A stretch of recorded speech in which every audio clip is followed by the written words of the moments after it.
Amici telespettatori del cuore tassellato, vi do il benvenuto alla puntata di stasera, per cui partiremo subito con le due gare del terzo round del Supermotocross 2024, terza prova che si è svolta a San Diego in California, per cui vedremo delle gare fantastiche, ma non voglio anticiparvi niente. Dopodiché ci sarà poi l'intervista con Michele Fanton e poi la chiusura con i saluti. Comunque, intanto partiamo con la 250. Buona visione. Markov Yamaha. We will see. There he is, bike 26. Here's Shimoda. This is what Ricky said. Keep your eyes on the Japanese rider. He needs a massive turnaround. We're in San Diego on this 50th anniversary evening. 250 main is underway. Watch that inside line, Ryder D. Francisco, RJ Hampshire. It's Hampshire with the whole shot of the lead. Command start by the number 24 of RJ Hampshire. Hold on. Marchbanks and down goes Phil Nicoletti. Wonder what happened there. Probably got jammed up coming up onto that step-up tabletop. After that first corner, maybe someone swung wide. Levi Kitchen's got up to second ahead of Mitchell Oldenburg. Here comes championship leader Jordan Smith with the purple rims. Bike 31, the championship leader is beginning his chase. Oh, I thought Oldenburg was going to get by Kitchen there up on the inside. Wasn't able to pull it off. Kitchen got back going. Had showed some urgency there. That would have been a good pass if Oldenburg could have got by because he would have had a clear track in front of him. Well, remember in the heat, Hampshire. Remember in the heat made earlier that Oldenburg was leading until it was red flag. Then at the restart, it was Levi Kitchen who was able to capitalize on that. So here comes Jordan Smith taking that outside line. Smith takes the fight to Oldenburg and gets the position. What a pass by Jordan Smith, number 31 there on that white Monster Energy Star Racing Yamaha. He went to the outside and he was able to kind of go, keep the speed up and double up top. He come up a little short, however, he had more speed and made the pass. And now Levi Kitchen is going to feel a little bit of the heat from the championship points leader. This is good stuff. Meanwhile, RJ Hampshire on that Rockstar Energy Factory Husqvarna is skipping away. And back comes Oldenburg. Check this out on the Moto Concepts Honda. He didn't want to give it all to the championship leader. Keep an eye on that corner after the whoops. It's a 90-degree corner. They go over a single. And as they go over that single and go to accelerate, it's extremely ruddy between there. That's where guys are having problems. They're cross-rutting, they're getting sideways, and they don't get a good run there because it's slippery. So keep your eye out right there, guys making mistakes. Some guys capitalizing. Joe Shimoda, he's playing catch-up. He's playing catch-up because he's down in the bottom of the top 10. He's now trying to work on Ryder D. Francisco. He had a terrible start aboard the factory HRC Honda. Let's check it out. What happened to bike number 30? Okay, he gets a good job. Oh, he spins sideways. That is great camera work right there. So as he releases the clutch, those metal grates are probably slippery with all the mud and the moisture in the air and the rain from today. And as he goes sideways, it is absolutely over from that part, Will. So I was with Lars Lindstrom, team manager at Honda HRC, Ricky, and he said all our guys, including Joe, have to get better starts. And I said, what can you do to help with that? And he said, pointed to mapping and things like that and said, look, we can try and stop some of this wheel spin. But you just pointed out right there that wasn't what happened there. So I don't know if you can kind of explain to everybody what they can even try to achieve, what the team can try to achieve for the riders. Hey, Will, check this out up front. RJ Hampshire has got some serious pressure from Levi Kitchen, who's not feeling great at the moment. He's a little under the weather, but it's not affecting his riding. And Kitchen on his new ride on that Monster Energy Kawasaki for Pro Circuit got third at A1, second in San Francisco. Could he get the lead and the win here? It's on for the front position. Hampshire says not just yet. I was going to say, watch the whoops right here for a pass by Levi Kitchen. Remember I talked about this 90-degree corner right here. That is a tricky section. It's super ruddy in between all of these ruts right here, and it's catching some guys, I wouldn't say off guard, but... Oh, man, what a battle. Oh! 47, Levi Kitchen. He overjumps the single after the triple jump and gets caught up in some ruts. JT, what do you see? Well, for RJ Hampshire, I think, and for Levi Kitchen, really, it's so important to stay calm here. Riding frantically in these conditions simply doesn't work. So I know they're in a battle for the lead, and there's so much adrenaline that comes along with that, but you have to be so methodical. Stay in that dry line and just put the jumps together. You don't have to really go so fast as you just have to jump all the rhythm sections. So he's got some ground to catch up. Meanwhile, there's been a change for third, and that is Garrett Marchbanks has worked his way up there ahead of Nate Thrasher and Jordan Smith. Hampshire loses rhythm, gets a little wonky there, and now he's going to lose ground to Levi Kitchen coming back. Mitchell Oldenburg has slipped back to 6th. Hunter Yoda, Joe Shimoda's grabbed a position he got by Ryder DeFrancisco. But this is where it's at. Well, a rider, I think for RJ Hampshire, he's got to focus on himself. If he starts to feel the pressure from Levi Kitchen, he can't panic. He has got to be, like I said, from championship standpoint, he's got to see himself on this podium tonight. Keep it upright. If the win isn't there, it's not there, but minimum be on the podium here. These guys are going to be joined by Marchbanks and Thrasher any moment. Look, they're fighting it at the front. Pressure is on. Here comes Kitchen again. Takes a different line to RJ Hampshire. Oh! And down he goes. The Kawasaki rider hits the deck and loses at least one. Now 2 positions. He's back to 4th. Now making 5th. They're rolling by. Oldenburg is the next one. So from 2nd, and potentially the lead to 6th place. Yeah, that is going to sting. So he went to the outside, and I don't blame him for doing that. Sets out after Garrett Marchbanks, who's 2.5 seconds up the track. Yeah, great rebound, though, Race, as far as is concerned with the 57 of Nate Thrasher, and, of course, RJ Hampshire coming back from a bad result last week in San Fran. Now they're in podium position with just 3 minutes left to go in 1 lap. I love the comeback race. 3 seconds to the good is Garrett Marchbanks. There he is there aboard 26. The Muck-Off FXR Club MX Yamaha. He had 5.5 months off the bike last year due to that wrist injury, which is on his left hand, his clutch hand. But boy, is he strong, and he is back, and so too is Nate Thrasher, Jason. Well, don't let the first couple of weeks for Nate Thrasher fool you. This guy absolutely knows how to ride the mud. And if you go back to his first wins in Atlanta, one of them was a mud race. And we often wondered, could he win in the dry, because he was so good in the mud. And he's showing it here tonight. Sure is. And look at this for the lead. Right on cue. Whips by Garrett Marchbanks, and the 57 Yamaha is in the lead. I told you the lappers were gonna be a problem for Marchbanks, and I believe that's exactly what happened. I don't want to jump on that claim too early, but based on what I saw, that was a relatively easy corner for Garrett Marchbanks. And we look up, and he was jammed up behind a lapper, and Nate Thrasher was right there to pounce when that opportunity arose. And look, he is almost the full length of the whoops ahead of Marchbanks. It wasn't like it just got by and now they're handlebar to handlebar. Not at all. He has drifted away. Meanwhile, back behind Jordan Smith is Joe Shimoda, Levi Kitchen.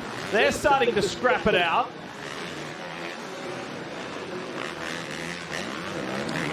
Man, you just wonder the what-ifs.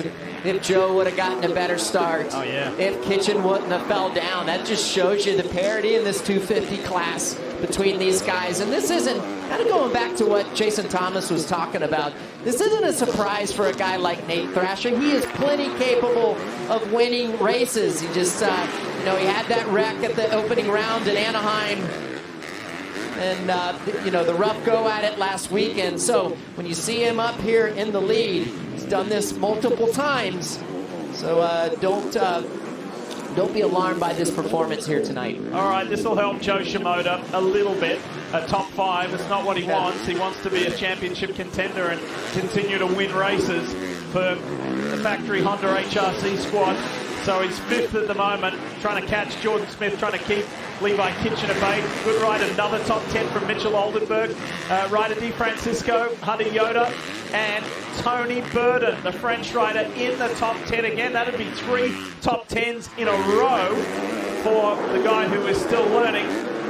Monster Energy AMA Supercross. He's a French Supercross champion, but this scene has been altogether new for him, so he's doing great. Time's almost up, and Thrasher boasts more than a 1 second lead over Garrett Marchbanks and RJ Hampshire. Meanwhile, up the front, this is what it looks like. Coming down to the closing laps of this 250 main here in San Diego. Yeah, about a lap and a half remaining right here. If you're Garrett Marchbanks, you're going to take some unnecessary risks. You would think for the win. Obviously, you don't want to risk it overly too much to not make that podium. And again, these lappers, as they march up the field, the further they lap up to, I feel that it's harder to get by these guys because they're in a great position racing. So it's going to be something to watch for. Now, Garrett lost a little time here around that triple section, but RJ Hampshire's knocking on the back door also. And listen, one more lap to go. Who's going to put their name on the list to join the likes of Jet Lawrence, Michael Mosman, Dylan Ferrandis, Adam Cianciarillo, and the list goes on as far as winners. I like this the lead. 250 class here in San Diego. I like this lead that Thrasher has right here. If he can get behind the two lappers in front of him, he'll be home free. Like I said, if he does. And what a start to the season for the Monster Energy Yamaha Star Racing crew, both for Jordan Smith and for Nate Thrasher. However, here comes Hampshire on Marchbanks. This is close for all three podium positions. Thrasher right there. Here comes Hampshire. It's the final lap. Who's going to get it done? Thrasher gets held up a little bit. Marchbanks is not done with yet. And here comes Hampshire with the checkered flag almost in sight. Oh, down goes RJ. Hampshire crashes out of third. Meanwhile, Nate Thrasher wins in San Diego. His first win since Arlington last year. Thrasher victorious for Star Yamaha. Awesome performance. Garrett Marchbanks follows him home for successive podiums. Wow. 2 wins in a row for Monster Energy Star Racing Yamaha team. Huge finish for Garrett Marchbanks. Second place, almost first. He rode fantastic all night long. Jordan Smith slips into third. 2 of the 3 podium spots belong to Star Yamaha riders, and Jordan Smith keeps the red plate. But it's Nate Thrasher's night in San Diego. What a performance, and he had to come from behind to do it. Great ride.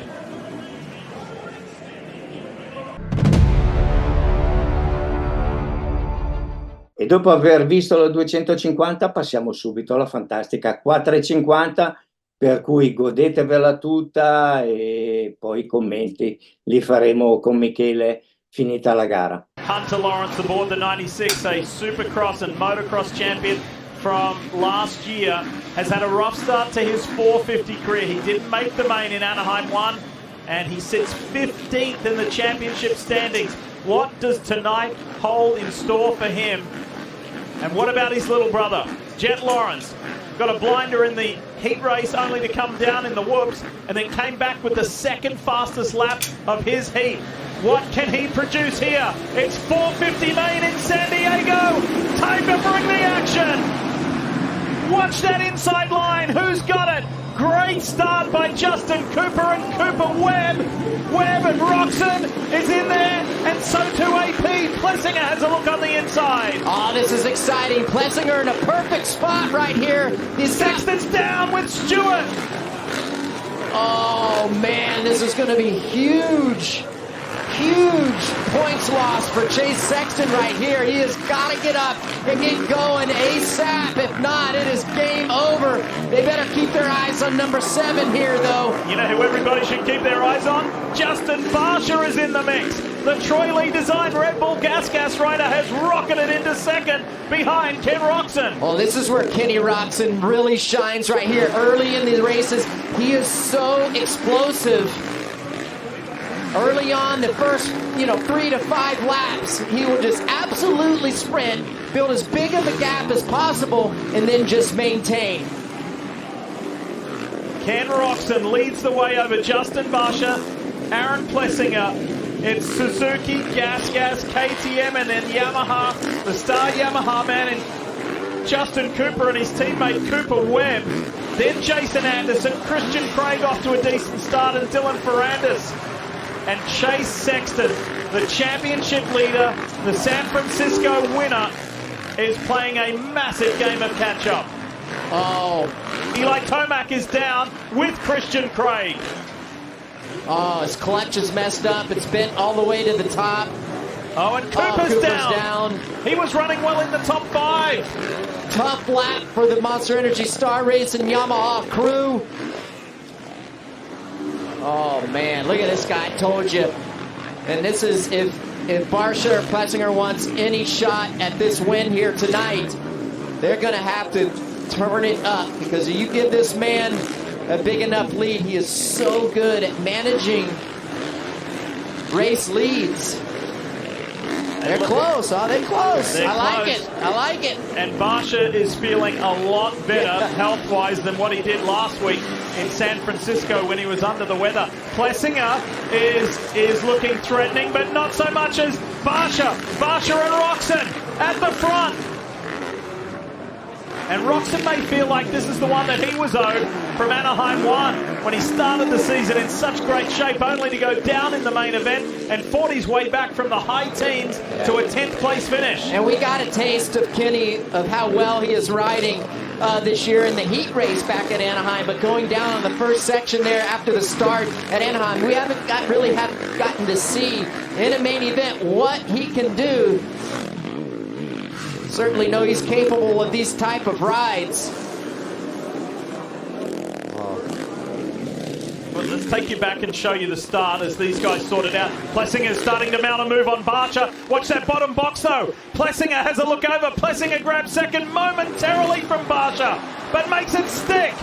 Meanwhile, replay of the start in the top box. Yeah, well, that was a good pass by Aaron Plessinger. If he didn't make that pass sticky, it would have been horrible for him, because Kenny would just be able to pull away a lot longer. So that was good that Aaron Plessinger stuck with it. That didn't let Barsha get the best of him. Barsha tried to not let him get by, and that was key, in my opinion, for Aaron Plessinger. Watch this, and it's going to be interesting to see how much time he can make up on, if at all, on Ken Roxon right now. 2 seconds. 2 seconds is the margin between Roxon and Plessinger. And we saw that big, familiar smile and the cowboy hat after the heat victory. He's feeling it. He's feeling it not just tonight, but Plessinger is feeling it this year.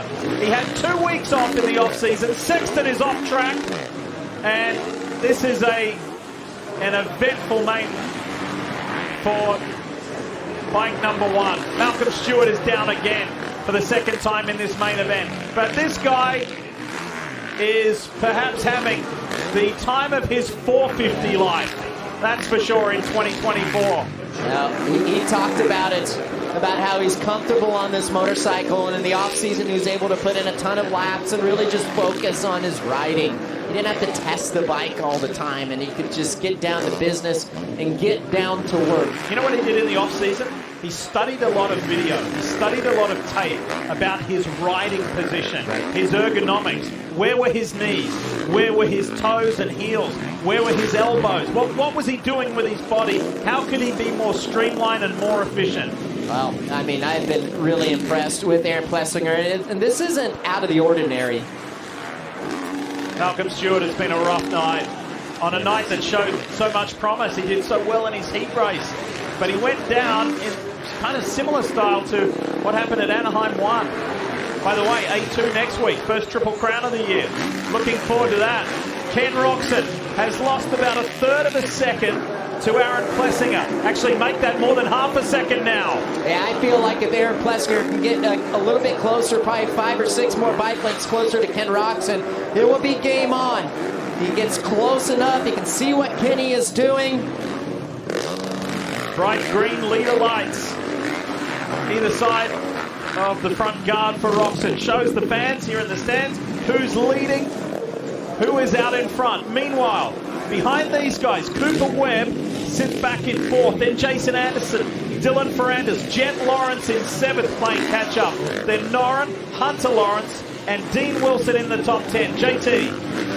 So, Ricky, as you see AP kind of stalking Ken Roczen, what's your level of urgency here? Because I think he's withstood the hardest part of dealing with Ken Roczen is early in the race, that sprint speed that you mentioned. And I'm reminded of a race like the Daytona 500 where Ricky Stenhouse about you just kind of have to hang out and wait around till the end of the race. But AP seems like there's no waiting right now. No, there's no waiting right here. I think that, for a second there, he wasn't catching Kenny. Now he's reeled up right under the rear tire. So I don't think the urgency is there like it was 2 laps ago, because I think he can manage this now. You can see where Ken is making up time, losing time. I think the biggest thing here is going to be the lappers. They're already coming in. Oh! Down goes Roczen! Crashes out of the lead! Gives the lead to Aaron Plessinger! Oh, he's going to have to put it in neutral. He's going to crank the bike. Oh, this is going to hurt. We get on him. He gets a lot of flack online about kickstart Kenny, but he gets it going. 2 or 3 cranks. He did lose some time because of it. Watch what happens right here. He's going to go to the outside, keep that speed up, and as he does that, look, it looks like he cross-rutted. What I mean by that is his front wheel didn't seem like it was in the same rut as his rear wheel. He goes sideways just a skosh, boom, and he goes down. Well, this guy knows what it's like to be in the lead of a 450 main and go down and see a win evaporate. So maybe, just maybe, the racing gods are looking down on Aaron Plessinger here in Southern California tonight. Meanwhile, here's Red Bull KTM teammate Chase Sexton way back in the pack, and he is fighting over 14th place with Eli Tomac. Gets that from the 2-time Supercross champ, and now makes his way through a lot of traffic. Is starting to work on Shane McElrath, and then Jorge Prado, the MXGP World Champ, in his final Supercross ride before he heads back to Europe tomorrow. All these passes that Chase Sexton is able to make right now is just money in the bank for him as far as points go down the line. As silly as it sounds, at this point in the series, it makes a huge impact the later that you get down the stretch. Plessinger led 20 of the 22 laps in Detroit last year, only to be trackside and see the win go away, and Roczen's had to come into the mechanics area briefly and then get back at it. Almost halfway through this main event with Aaron Plessinger 7+ seconds in the lead. Yeah, this is right in his wheelhouse right here. You just look how comfortable he is. Never really saw much urgency. Didn't push it, looked totally comfortable. Hey, remember we talked about this earlier today on Race Day Live, Lee, about what we had to see for Cooper Webb, and did he need to go win to show us that he's for real and he is still a contender? What I said was no. I said I don't think he needs to win, but I need to see something that proves to us that he still has what it takes by speed. And this is one of those rides that I am seeing. All right, so keep your eye on the number in the top left of your screen. 7.2 seconds. We'll follow that story. Meanwhile, Supercross Beyond the Gate is an exclusive behind-the-scenes series that will continue across all 31 events this year to give you, the fans, an inside look into the Monster Energy Yamaha Star Racing team. New episodes every week on the Yamaha Motor USA YouTube channel, worth the watch. Can't stress enough, keep your eye top left. Does that number change? Does it get less? It gets less. Cooper Webb has taken 0.7 of a second out of Aaron Plessinger. We got a lot of racing left, and like I talked about, these lappers are going to be an issue, especially the further that they get up the pack. Because these guys that they are getting up the pack and lapping, they're fighting for a good position and points. So we're over the halfway mark. Need to remind you to stop by your local Ralph's, where Monster Energy drinks are available and on sale right now. 5.9 seconds the difference. Aaron Plessinger, he can't sleep right now. Dude, he has got to sprint. He has got to go, because if he doesn't, Cooper Webb is going to be all up in his business. What's the old saying? Effort equals result. The last rider on the track yesterday, the last rider and the last factory rider on the track yesterday. Bike number 2, Cooper Webb. was putting in the extra effort yesterday, and it was media day. Whatever laps he could get, he was going to take, and he was going to put in, so he was ready for tonight to take the fight to this guy. Yeah, that was a big group of lappers that he just got by Aaron Plessinger right there. 4 or 5 really good riders, so this is going to help him. Now he'll have a clear track and maybe be able to gap Webb. So he gets by Tomac. Wow, last week we saw Jet Lawrence get lapped. This week it's Eli Tomac. How crazy is this season so far? An absolute roller coaster. Here's Cooper Webb. Is that work ethic going to pay off tonight with a victory well? What a difference a week makes, right? When we look back and we saw him in the mud there last weekend in San Francisco, team manager Jeremy Coker told me that Webb was quoted as saying, I felt like a mechanic out there without a toolbox. And what he meant by that was he said I can't go any faster, I can't go any slower, I'm just kind of doing what I'm doing. So what I'm seeing here, Ricky, I don't know if you're seeing it, I mean, this is some redemption for what he couldn't get done last weekend and what he wants to show everybody that he can get done this weekend. Well, and he robbed himself of a podium position at minimum, at least a second place, third place at A1. So that was on him, and he'd tell you that. Last weekend, I think he forgot how to ride in the mud, and this is, to your point, yeah, this is redemption. I feel for the last 2 weeks. I mean, he's got a point to prove, and he's been outspoken. I like what I'm seeing from Aaron. He's able to keep this 4 to 5 second lead at bay with only 3 minutes left to go with 1 lap. And it's going to be tough for Cooper Webb right here. And if positions stay as they are, Ricky, it's a Red Bull KTM 1-2. Plessinger would have the red plate over his teammate Chase Sexton. How about that? That would be something. But I just keep going back. You know, Aaron Plessinger has earned this right where he is at right now. He's just he's been great all season long. He's stuck with it. He's had some rough years and jumping into this premier class. So to be able to see him stick with it, finally believe in himself, and know that he could be the guy that he was when he was in the 250 division, just winning all those races and championships. It's great to see. And I want to go back maybe 3 seasons ago when he was at Monster Energy Yamaha Star Racing, and he said, hey, I've changed a few things. I can tell you that this year the old AP is back, and it's been a 3-year journey, and here he is. Yeah. Here is a championship winning rider. This is good stuff. Oh, Jet got him. Lower box. He was all over him for so long, all over Jason Anderson, and had to force it right there. There's Kenny. He's unlapping himself, I believe. Yeah. Trying to get his way back. What a shame for Ken Roxon. Well, not unlapping himself, but not yet. Yeah, not yet. Trying to get by guys, but I appreciate Kenny out here giving it 110%, even though he's a lap down, still out there fighting. What a well-constructed race. What a well-managed race. And just very heads-up, observant, attentive, and attention to detail by Aaron Plessinger in not easy conditions. And he hasn't been in front the entire way. And he's had challenges from different people. And there he is coming up on his teammate, about to lap the champ. Cooper. And here is Cooper Webb back on the scene. Now can Sexton help his teammate out here a little? This is not done yet. Less than a minute plus a lap to go. Pressure's on right now, Lee. Aaron knows that the win is just ahead of him with 2 laps to go. Takes the inside line around Freddie Noren, outside Noren. Does he go inside? Yes, he does. Sexton knew he was there. All right, time still on the clock. And Webb is coming. AP, you got to keep going. He's doing well. He's so close, but there's Cooper. Oh, Sexton and Webb come together. Oh, Chase just absolutely ruined Cooper Webb. Webb's by. That is such a bummer for Cooper Webb. If we get a replay of that, it would be great to see. So this is not done yet, folks. This is not over. Cooper Webb's challenge isn't over.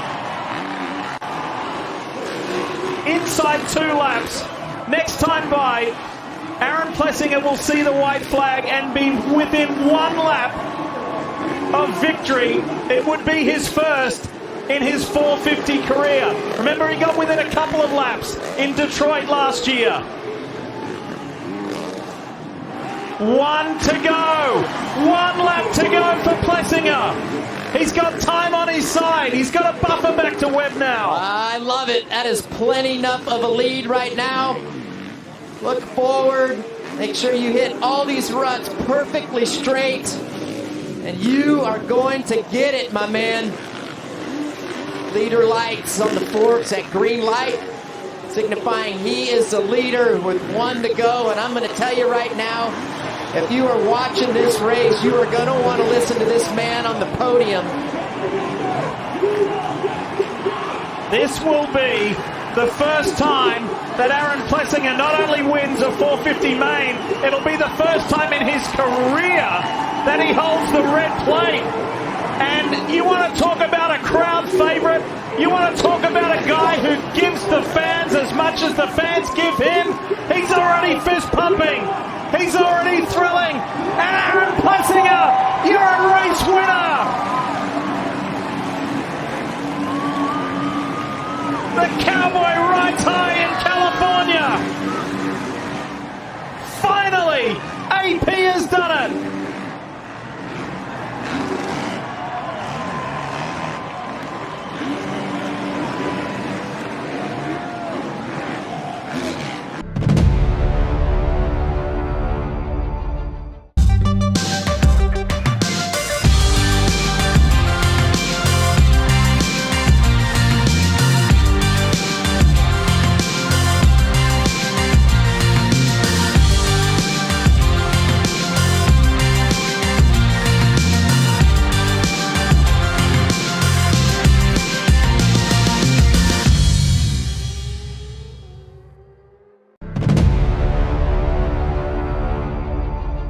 E come anticipatovi, sono qua in compagnia di Michele Fanton per commentare il terzo round del Supermotocross che si è svolto a San Diego, in California, con gare bellissime sia della 250 che della 450 su una pista altrettanto difficile come lo è stata a San Francisco.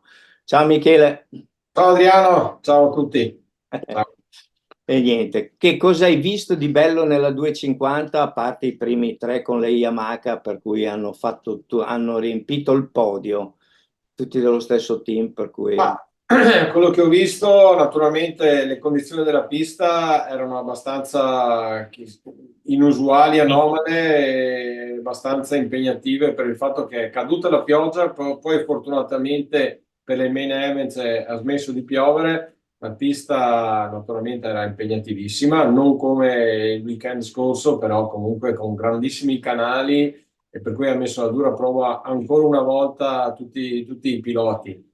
Team, gomme, meccanica in assetti. generale, per cui non è stato semplice. Assolutamente è stato semplice, per cui diciamo che il campionato è partito, però diciamo che i valori effettivi in campo spero che li potremo vedere già dal weekend prossimo, perché poi con le piste chiamiamole così asciutte, vedremo effettivamente se quello che hanno fatto fino adesso erano degli exploit o effettivamente i ragazzi veramente stanno meritando le posizioni che hanno conseguito in questi due. Sono trovati tutti un po' in difficoltà, ovviamente. Abbiamo visto Sexton, anche lui, Jet Lawrence, e poi tutti gli altri, insomma, hanno fatto veramente fatica. Comunque, grande gara, ma ne parleremo dopo. Adesso rimaniamo un attimino sulla 250 perché è stata bella anche questa, con ricca di colpi di scena. 3 Yamaha nei primi 3 posti, insomma, la dice lunga. Un Joe Shimoda che arriva quarto e non soddisfa e non convince. Tu cosa dici? Non soddisfa, non convince, diciamo, il suo team, ma anche se stesso. Però ribadisco, come avevo detto anche il weekend scorso, che comunque Shimoda dovremmo dargli ancora un'altra possibilità di riscatto il prossimo sabato, perché comunque è partito un po' male ancora di nuovo, ha rimontato e comunque ha fatto sì un quarto posto, però E non proprio è da buttare via, eh. è a ridosso di primi, non è che ha preso mezza pista o un giro, per cui Sì. diciamo che il valore in campo è ancora ben consistente. Staremo a vedere dalle prossime gare quando si correrà su terreni, diciamo, meno ostili. Più consistenti e meno Eh, scivolosi, diciamo così, ass- scivolosi mi sembra eh, ancora poco. Per cui vediamo al primo posto Nate Thrasher con la Yamaha, come detto prima, Garrett Marchbanks, che anche lui ha fatto una gara veramente strepitosa, ha sbagliato qualcosina nel finale, e Gordon Smith che si conferma comunque al terzo posto, per cui gran bella gara. Yoshimoda quarto, Levi Kitchen quinto, ci si aspettava anche da parte sua una gara un pochettino diversa, ma così è andata, per cui sì. arriva al quinto posto. Allora, io la 250 la chiuderei qua, devo essere sincero, a meno che tu non abbia qualcosa da aggiungere su piloti, Ah, moto e ah, quant'altro, ma la no, no, beh, 450 è volevo quella. solo fare un piccolo appunto su Sì, Hampshire, che è lì, la prima gara ha fatto il primo incredibile e anche in queste due ultime gare ha commesso degli errori perché comunque stava lottando per le prime posizioni, però diciamo che sul fango non è il suo terreno ideale. Per cui sembra che lo stiano tutti terrei un po' in imparando. sospeso, lo terrei un po' in sospeso. Pensi che stiano tutti imparando qualcosa da queste prime due gare? Assolutamente, perché gli americani il fango lo vedono col binocolo dalla Eh, finestra di casa, non certo in moto, per cui diciamo che sono tutte situazioni, chiamiamole tra parentesi, abbastanza nuove per loro. sì, anche perché le abbiamo viste, le gare sono già andate in onda, per cui noi commentiamo alla fine, per cui vi siete fatti un'idea di quello che è successo. 4:50, partenza. Pronti via? Pronti via, subito di nuovo il nostro grande amico Roxe. Dimostrato di essere, diciamo, da quel punto di vista molto a punto. Però purtroppo, è brutto ribadirlo, ha commesso un errore in una fase cruciale dell'hit, perché della finale, perché poteva lottare con Plessiger per la vittoria, però evidentemente la pressione che gli ha dato Plessiger il giro precedente gli ha fatto commettere quell'errore dove è caduto, ha avuto difficoltà a riaccendere la moto e dopo addirittura si è dovuto fermare al parco meccanici per raddrizzare il manubrio alla ruota che era fuori asse con la forcella. Per cui un'altra battuta negativa per Ken, dove io sinceramente quest'anno lo vedevo lì tra i primi. Sì, È nota in effetti è tra positivissima i primi, solamente che non riesce a a concretizzare. concludere come vorrebbe, perché lui vorrebbe la vittoria a questo punto, cioè è Quello inutile. assolutamente. Cosa molto positiva e che mi ha fatto veramente no, felice di più è Plessinger che ha vinto finalmente questa sua prima Sì, finale nel 4,5. sì, Se anche l'è perché meritata tutta. c'è campione della 250, per cui è uno che sa vincere, sa guidare, è un pilota velocissimo, in molti se lo aspettavano. Ed è giusto che sia così anche perché è un personaggio infinito, simpatico, sempre disponibile, veramente bello come persona e come pilota. Assolutamente, anche perché va fuori un po' dagli schemi dei classici piloti, chiamiamoli tra parentesi normali. Lui veramente è estroso, Il però cowboy di Tour, è un Sì. cowboy E poi è estroso in modo bello e comunque educato.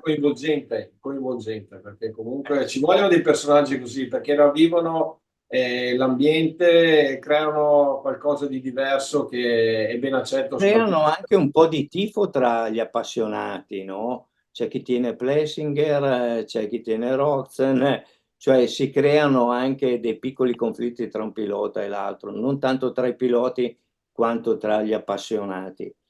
A Cosa parte di dire? Da conflitti. KTM comunque hanno fatto un bel salto in avanti. Quatti quatti loro si trovano due piloti, primo e secondo nella classifica del campionato. secondo me, se l'inizio dell'anno... Passano la tabella rossa l'uno con l'altro. No, beh, comunque ribadisco, sono iper felice per Plessing perché se l'è meritata tutta e finalmente comunque si è presa questa vittoria che se la meritava già dall'anno scorso che a pochi giri dalla fine era caduto e ha compromesso, L'abbiamo diciamo. chiesto. Però bellissima l'esplosione del pubblico già a 2 giri dalla fine, quando ha visto che ormai mica tanto, perché Cooper Webb stava recuperando velocità supersonica, ha commesso un errore lui, poi c'è stato, bah, non saprei come descriverlo, il rientro con Sexton. Tu come l'hai vista?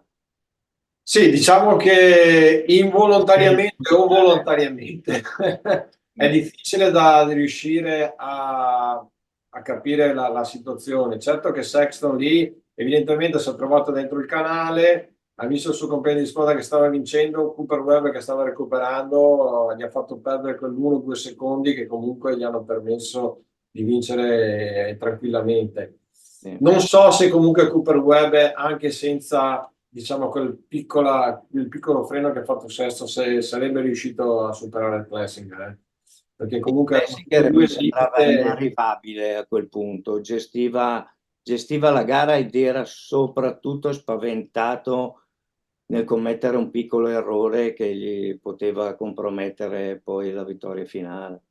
Assolutamente, poi siamo all'inizio del campionato e credo che per una posizione Cooper Webb, visto che è un veterano Sì. Supercross, veterano tra parentesi perché è ancora giovane, ha fatto i suoi conti, il secondo posto più che bene per la classifica e E di comunque è competenza veramente un mastino Cooper Webb. lui Tutti lo c'è. davano finito già l'anno scorso con i problemi che ha avuto in KTM. Quest'anno lo rivediamo guidare alla Cooper Webb. Sì. Comunque, bravissimo anche lui. Justin Barsha, che ha fatto una gara onorevolissima, però chiaramente su una pista così o hai qualcosa in più da poter dare a livello di trazione, a livello di sezioni ritmiche o che altro, se no è giusto la posizione che ha tenuto. Ma, ribadisco, la settimana scorsa aveva dei problemi fisici perché l'ha ribadito che era stato poco bene, perché a memoria e comunque Bassi nel fango ha sempre dimostrato qualcosa in più dei suoi avversari e appunto sabato, stando un po' meglio, ha fatto vedere che comunque in questi tipi di terreni lui è competitivo e ha fatto un bellissimo terzo posto perché comunque senza rubare niente a nessuno, è partito bene, però ha mantenuto il ritmo, non ha fatto errori e ha portato a casa un bel podio. Bravo Bassi. Bravissimo. Jet Lawrence, quarto. Cosa dire? Ma, Fase di dire- apprendimento, ho sbagliato un pochettino meno, insomma, il suo quarto posto vuol dire non perdere tantissimi punti in campionato, essere lì dovrà resettare un pochettino il pensiero per affrontare poi la prossima gara. Sì, sì, no, ma io l'ho visto sinceramente, l'ho visto bene, perché se avrete notato, parlo con gli ascoltatori, all'ingresso della prima curva lui ha curvato praticamente ultimo, perché è stato chiuso da Barsia proprio a metà rettilineo, la partenza è arrivato in fondo al piazzale, era praticamente ultimo. Questo magari è stata anche un po' la fortuna, perché poi nel tafferuglio dei primi metri di pista c'è È stato tolto via dai guai senza saperlo. Esatto, perché Sexton e Stewart sono caduti subito, perché Stewart, secondo me, anche lui nelle manche, nelle hit aveva fatto un bel secondo posto, sudato dietro a Tomac, per cui insomma Stewart anche lui andava bene. Però quando cadi subito all'inizio così ti riempi le mani di fango, ti appesantisci e hai difficoltà a recuperare. Comunque Jet ha fatto un bel recupero senza commettere degli errori come invece aveva fatto la settimana scorsa, ha fatto un bel quarto posto, punti importanti in classifica perché poi dopo vedremo la classifica, sono tutti molto ravvicinati per cui il campionato è molto combattuto a tempo. Sì. Jason Anderson, quinto. Kawasaki.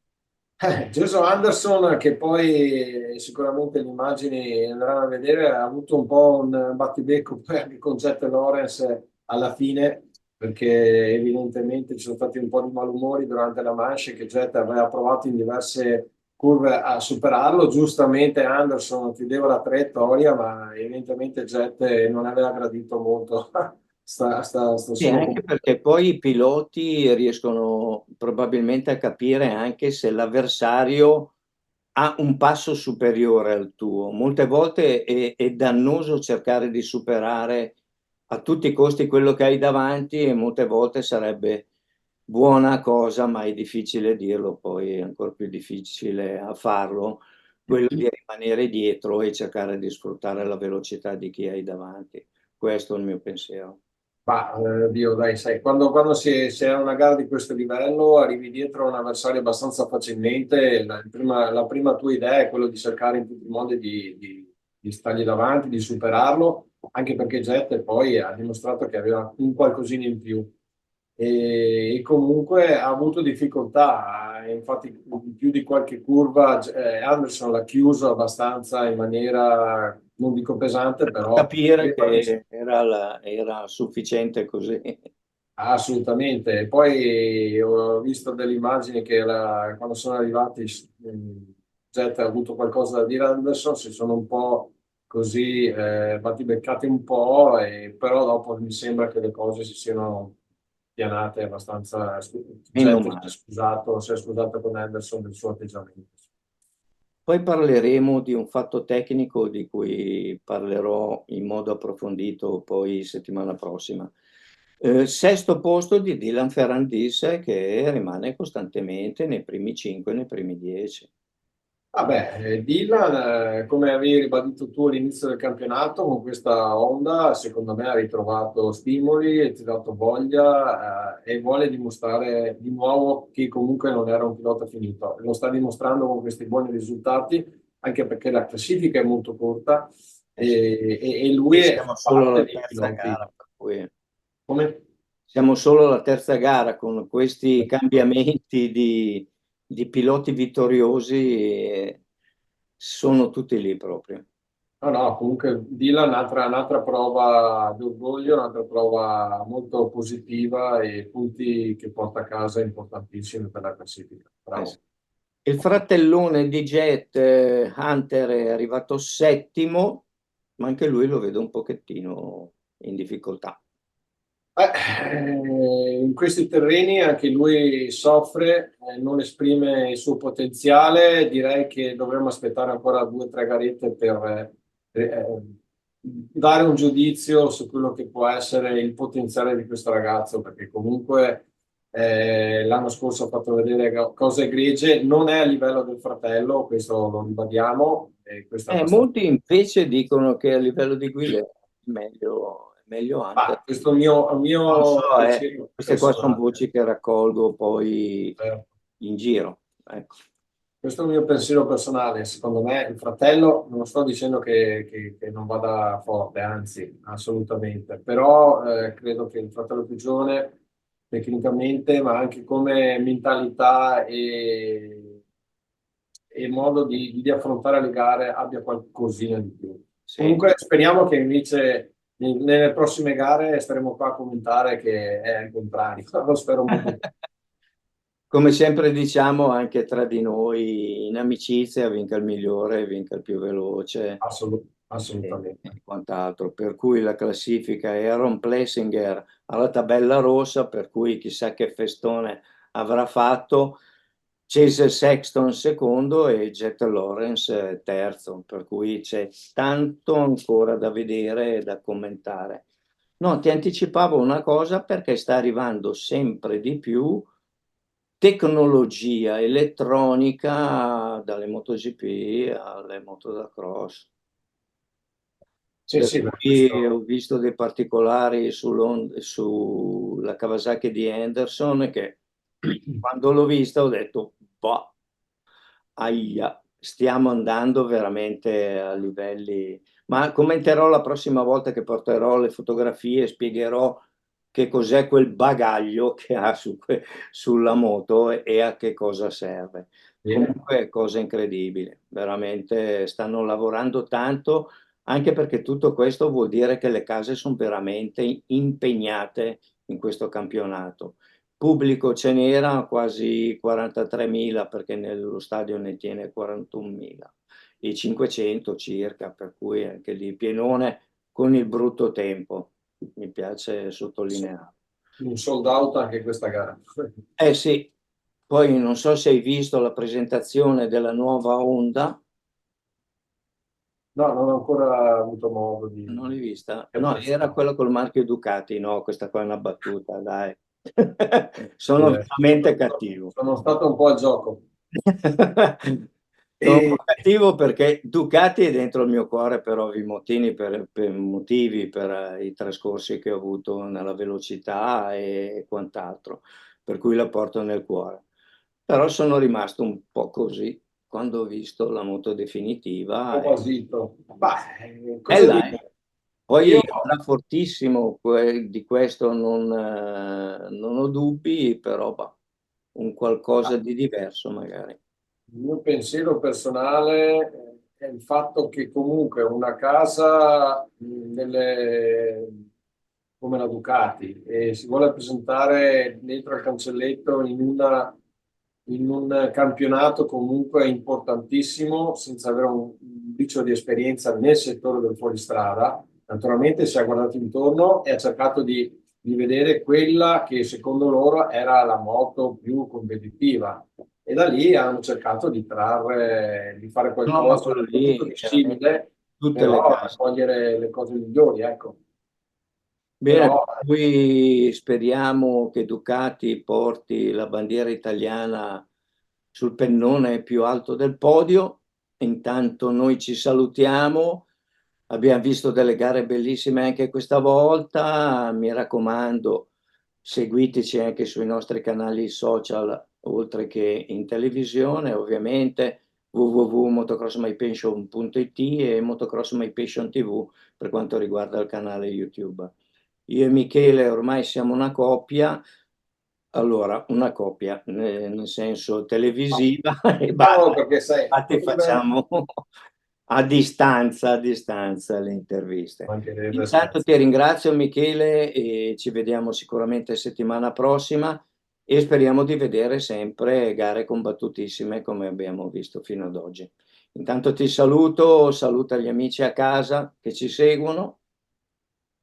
Io ti ringrazio Adriano, un grosso salutone a tutti i nostri telespettatori, i nostri affezionados, come si suol dire, cercate di fare dei passaparola, di far capire che questo programma è importante e comunque parla di grande motocross a 360 gradi. Ciao. Per cui avanti tutta, Motocross My Passion c'è, Michele Fanton c'è. Ciao! Ciao.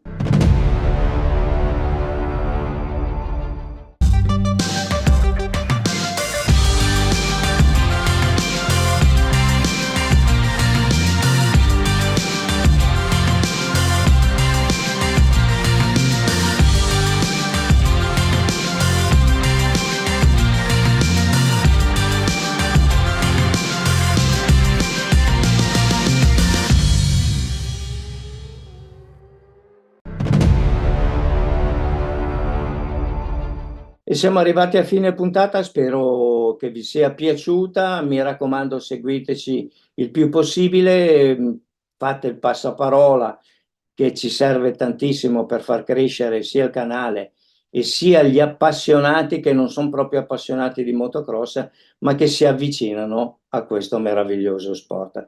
Per cui io caramente vi saluto e ci diamo appuntamento alla settimana prossima. Ciao a tutti.